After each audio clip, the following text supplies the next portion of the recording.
جگتا کیوں دیکھا تو امام حسین کہ کربلا سے آواز آئے گی کہ ہم نے بھوک اس لیے برداشت کی، پیاس اس لیے برداشت کی، بچوں کا تڑپنا اس لیے دیکھا، بچوں کا کٹنا اس لیے دیکھا، گھر کے جوانوں کو اپنے سامنے خاک و خون میں ملنا اس لیے دیکھا تاکہ ہماری زندگی، ہمارا گھرانہ، ہمارے گھر کا ایک ایک فرد، ہمارے گھر کا ایک ایک بچہ نانا کی امت کے لیے نمونہ بن جائے، مثال بن جائے، اور قیامت تک نانا کی امت ہمارے گھرانے کو دیکھ کر اسلام کے عظمتوں کے لیے بھوک بھی برداشت کر لے، پیاس بھی برداشت کر لے، اور اپنے سامنے اپنے گھر کے ایک ایک بچے کو خدا میں قربان کر دینے کا جذبہ اپنے اندر پیدا کر سکے۔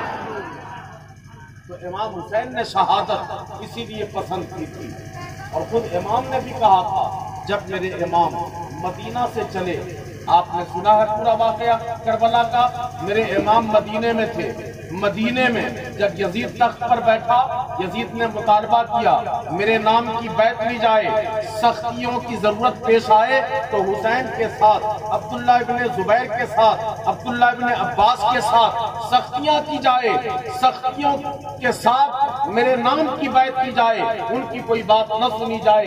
جب امام حسین پر سختیاں ہونے لگی، امام حسین نے مدینہ چھوڑ دیا، مکہ تشریف لائے، مکہ میں 3 مہینے قیام کیا۔ 3 مہینے کے بعد میرے امام حسین جب مکہ سے کوفہ کے لیے چلنے لگے، مکہ سے 1 منزل کے دور مقام بیضا میں آپ کے بہنوئی سے ملاقات ہوئی۔ حضرت عبداللہ ابن جعفر طیار آپ کے بہنوئی نے روکا، بھائی جان آپ کوفہ مت جائیے، ارادہ چھوڑ دیجئے، نیت بدل دیجئے، واپس مکہ چلیے۔ امام حسین نے کہا میرے بھائی مجھے مت روکو، میں کوفہ جاؤں گا، مجھے کوفہ جانا ہے اور میں ضرور جاؤں گا اور مجھے ضرور جانا ہے۔ آپ کے بہنوئی نے کہا بھائی آپ کوفہ جانے کے لیے اس قدر بضد کیوں ہیں، کیوں جانا چاہتے ہیں؟ امام حسین نے اس وقت اپنے بہنوئی کو کہا تھا میرے بہنوئی، میرے بھائی مجھے مت روکیے، مجھے کوفہ جانے دیجئے، اس لیے جانے دیجئے کہ وَلَكُمْ فِيهَا أُسْوَةٌ، میرے کوفہ جانے میں، مجھے کربلا جانے میں، اپنے گھر والوں کو لے کے جانے میں، اپنے بچوں کو لے کے جانے میں، اپنے گھر کے چھوٹے چھوٹے بچیوں کو لے کے جانے میں مجھے مثال بننا ہے، مجھے نمونہ بننا ہے، اس لیے مجھے کربلا اور کوفہ جانا ہے۔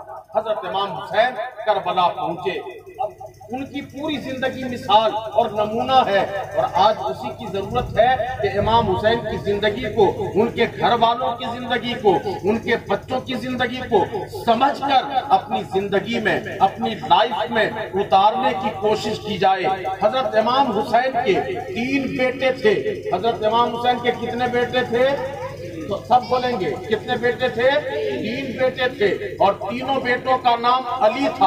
امام حسین کے بڑے بیٹے کا نام علی اکبر تھا، مجلے بیٹے کا نام علی اوسط تھا، چھوٹے بیٹے کا نام علی اصغر تھا۔ امام حسین کے 2 بیٹے، بڑے بیٹے اور چھوٹے بیٹے میدان کربلا میں 10 محرم کو شہید ہو گئے۔ امام حسین کے مجلے بیٹے امام علی اوسط، جن کو بعد میں دنیا زین العابدین کے نام سے جانتی اور پہچانتی ہے، حضرت امام حسین کے یہ مجلے بیٹے کربلا کے دن بیمار تھے، سخت بخار کے شکار تھے۔ امام زین العابدین کربلا سے بچ گئے، اور کربلا سے بچ کر آپ کوفہ پہنچے، دمشق پہنچے، اور پھر وہاں سے مدینے پہنچے۔ علماء بیان کرتے ہیں کہ امام صاحب کے مجلے بیٹے امام زین العابدین نے جتنے دکھ دیکھے، جتنی مصیبت دیکھی، دنیا میں کسی نے نہ اتنا دکھ دیکھا، نہ اتنی مصیبت دیکھی۔ امام زین العابدین دنیا کے واحد شخص ہے جو سب سے زیادہ روئے۔ امام زین العابدین دنیا کے واحد شخص ہیں جنہوں نے کربلا کے بعد اپنی پوری زندگی نہ پیٹ بھر کے کھانا کھایا، نہ کبھی شکم سیر ہو کر آپ نے پانی پیا۔ جب جب پانی امام زین العابدین کے سامنے لایا جاتا، پانی دیکھتے اور رونے لگتے، کھانا سامنے آتا دیکھتے اور بچوں کی طرح پھوٹ کر رونے لگتے۔ جب کھانا لایا جاتا تو کربلا کی بھوک یاد آ جاتی، جب سامنے پانی آتا سکینہ کا سوکھا چہرہ نظر کے سامنے گھوم آتا، امام حسین کا سوکھا چہرہ امام زین العابدین کے سامنے آ جاتا، پانی کا گلاس منہ کے قریب جاتے جاتے آنکھوں سے پانی ٹپک کر پانی کے گلاس میں اتر جاتا۔ پوری زندگی نہ کبھی پیٹ بھر کے کھانا کھایا، نہ کبھی پیٹ بھر کے پانی پیا، نہ پوری کربلا کے بعد امام زین العابدین، یہ امام حسین کے بیٹے ہیں، امام زین العابدین کربلا کے بعد کبھی پوری رات کسی چھت کے نیچے آپ آرام سے نہیں سوئے، ہمیشہ مہینوں آبادی سے دور جنگلوں میں، بیابانوں میں، صحراؤں میں جا کر خیمہ لگا کے اور مہینوں وہاں رہ جاتے۔ اچھا ایک بات اور بتائیں، یہ دنیا کے سب سے بڑے پیر ہیں، بولو جھوم کے سبحان اللہ۔ کون ہے سب سے بڑے پیر؟ پیر جانتے ہیں نا، پیر صاحب مرید، پیر مرید۔ آج لوگ کہتے ہیں کہ یار یہ پیری مریدی مولویوں کا دھندا ہے، کھانے کمانے کا لفڑا ہے۔ یہ دنیا کے سب سے بڑے پیر ہیں امام زین العابدین، اور ان کے مرید امام حسن بصری، سبحان اللہ، جھوم کے بولو سبحان اللہ۔ پیر امام زین العابدین اور مرید امام حسن بصری۔ امام حسن بصری کہتے ہیں میں حج کرنے گیا، جب حج پڑھ چکا مکہ شریف میں خانہ خدا کے نزدیک، کعبہ شریف سے نزدیک ہی ایک بلڈنگ کے ایک کمرے میں میں ٹھہرا تھا۔ ایک رات میں نے ایک چیخنے کی آواز سنی جس میں بہت درد، کرب اور کسک کی آواز میں بے قرار ہو کر جاگ گیا۔ باہر کمرے سے نکلا تو میں نے سنا کوئی پھوٹ کر بلک بلک کر رو رہا ہے، بڑی سوز و گداز کے ساتھ رو رہا ہے۔ امام حسن بصری کہتے ہیں میں آواز کے سمت چلا اور جب میں قریب پہنچا تو میں نے دیکھا کہ کعبہ کے دروازے کے سامنے کچی زمین پر کنکڑوں پر کوئی منہ کے بل لیٹا ہوا ہے، اپنی پیشانی کعبے کے دروازے کے سامنے کنکڑوں پہ رگڑ رہا ہے اور وہ رو کے کہہ رہا ہے میرے مالک میرے گناہوں کو معاف کر دے، میرے مالک میری خطاؤں کو معاف کر دے، پروردگار اگر میرے غلطیاں میرے گناہ معافی کے قابل نہیں ہیں تو کل قیامت والے دن، حساب کتاب والے دن مجھے اندھا بنا کے اٹھانا تاکہ نیک لوگوں کے سامنے مجھے شرمندگی نہ اٹھانی پڑے۔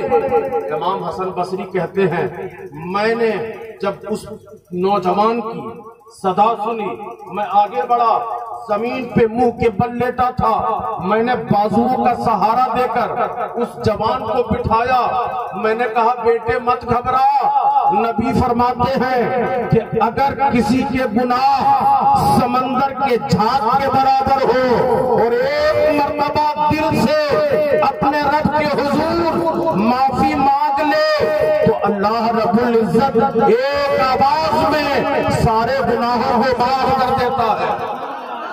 اس لیے بیٹے مت گھبرا، میں تیرے لیے دعا کرتا ہوں، تو آمین کہہ دینا۔ امام حسن بصری کہتے ہیں میں نے بٹھا دیا اور جب سامنے پہنچا اور جب سامنے چہرے پہ نظر پڑی میرے پاؤں کے نیچے سے زمین گھسک گئی۔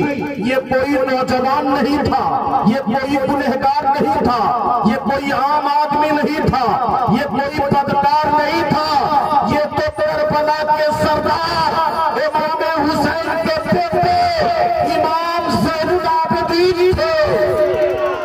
کہتے میں نے اپنا سر امام کے قدموں پہ رکھا، میں لپٹ گیا، میں نے کہا حضور یہ دل کہاں سے لے کے آتے ہو؟ پورا گھرانہ بھی لٹا دیتے ہو، پورا کنبہ بھی قربان کر دیتے ہو، راہ خدا میں سب لٹا کے بھی اپنے رب سے معافیاں ہی مانگتے رہتے ہو، یہ دل کہاں سے لے کے آئے ہو؟ اگر سچا حسینی ہو تو جو سچا حسینی ہوتا ہے وہ گھمنڈ نہیں کرتا، وہ غرور نہیں کرتا، وہ تکبر نہیں رکھتا ہے۔ جو سچا حسینی ہوتا ہے ہمیشہ اپنے رب کے حضور دستے سوال اعتراض کیے رہتا ہے، اپنے خدا سے معافیا مانگتا رہتا ہے۔ جو سچا حسینی ہوتا ہے اپنے دل میں بغض نہیں رکھتا۔